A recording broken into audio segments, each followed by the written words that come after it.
Sanction చేపిస్తే దానికి ముగ్గురు కాంట్రాక్టర్ల దగ్గర కమిషన్ తీసుకొని వాళ్ళను కూడా పనిచేయకుండా లాస్ట్లో ఎన్నికలు అవుతున్నప్పుడు ఫైనాన్స్లో శాంక్షన్ అయిందన్న రోజు.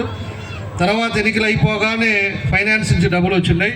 వీళ్ళు ఫౌండేషన్ వేశారు. ముగ్గురు కాంట్రాక్టర్ మారి వాళ్ళ దగ్గర అంతా కూడా కమిషన్లు తీసుకుంటే ముగ్గురు కూడా చేయలేక దాన్ని వదిలేశారు.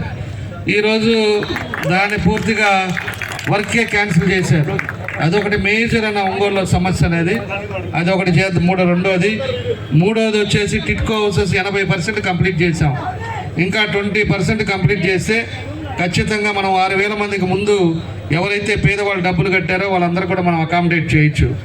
ఈయన వచ్చిన తర్వాత ఎన్నికలప్పుడు లాస్ట్లో 2 నెలల ముందు దొంగ పట్టాలు ఒకటి పెట్టాడు.